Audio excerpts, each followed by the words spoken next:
flames didn't stop at the trees.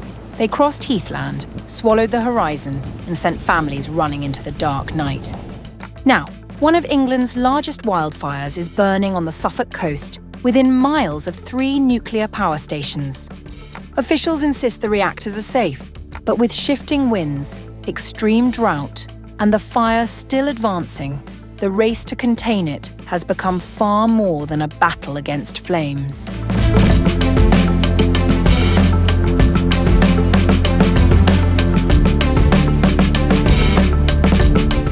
A major wildfire tearing through Dunwich Heath in Suffolk has prompted mass evacuations and put emergency crews on alert near 3 nuclear power stations on the Suffolk coast in the UK. According to BBC, the blaze broke out at the National Trust Reserve on the evening of July 29 and has now burned for more than 19 hours, with fire crews warning it could take another 1 to 2 days to bring it under control. Suffolk Fire and Rescue Service says the fire now covers roughly 100 hectares, an area compared to about 140 football pitches.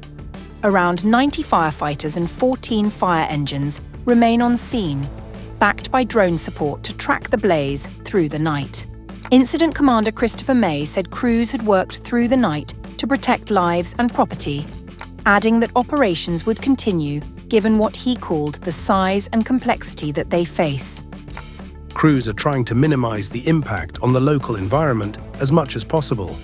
These can have dramatic and devastating effects to wild land and does make it extremely challenging in this heat for firefighters to manage.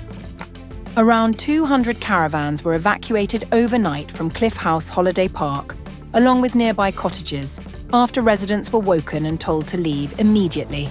Some holidaymakers said they had only minutes to gather belongings before being taken to a relief centre at Westleton Village Hall, where villagers offered beds and breakfast to those displaced. Shifting winds on the morning of July 30 forced further evacuations, with the fire now moving east. The blaze sits close to Sizewell B, the UK's largest nuclear power station, located roughly 4 miles away, along with the neighbouring decommissioned Sizewell A and the under-construction Sizewell C site about 10 miles off. Suffolk County Council said there was no current risk to Sizewell B, given the fire's distance and direction of travel, though officials stressed the situation remained dynamic. The fire has also spread into RSPB Minsmere, a nature reserve bordering the Heath. Area manager Adam Rowlands described it as the worst blaze the site had seen in living memory, warning some habitats could take up to 25 years to recover. Fire officials believe the blaze was most likely started by human activity, either accidental or deliberate, though the cause remains under investigation.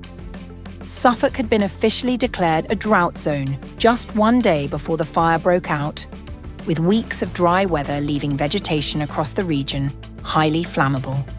Rain is now forecast overnight into July 31, offering firefighters some hope of relief, with no strong winds expected to complicate the response further. No injuries have been reported so far. Roads around the Heath remain closed, and both the public and holidaymakers are being urged to stay away while emergency crews continue their work.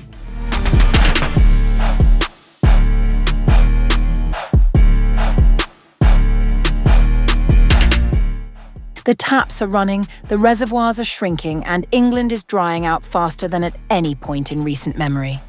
Half the country is now officially in drought, with the Environment Agency confirming July is on track to be the driest on record, coming just months after winter floods soaked the same ground. 7 regions have been declared: East Anglia, Hertfordshire, London, the Thames Valley, Hampshire and the Isle of Wight, Devon and Cornwall, the West Midlands and Wessex. Helen Wakeham, who chairs the National Drought Group, put it plainly. The hot and dry weather means we are currently using water faster than nature can replenish it. A second consecutive summer drought is an exceptionally serious situation, and one that will have long-lasting impacts on our environment, wildlife, and the economy. It is the 3rd time England has slipped into drought in 5 years, after 2022 and 2025. This time the numbers are stark.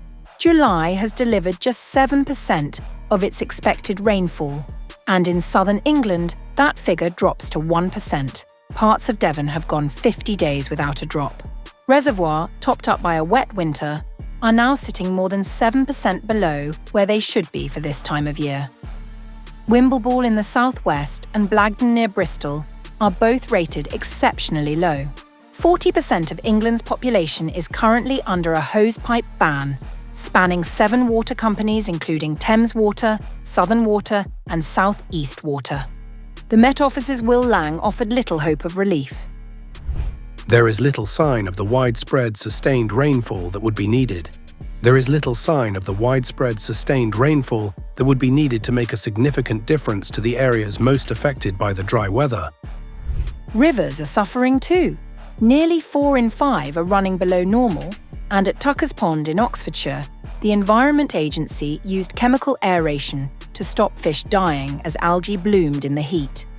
The dry spell coincides with England's 4th heatwave of the summer, with temperatures forecast to hit 35 degrees Celsius on July 30th.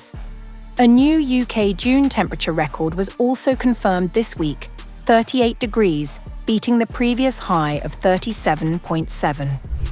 That heat is doing more than making people uncomfortable. Scientists say it is pulling moisture out of soil and vegetation at a rate that is fueling wildfire risk, with 110 fires already recorded at England's protected sites this year, while France and Spain continue battling blazes of their own near Bordeaux.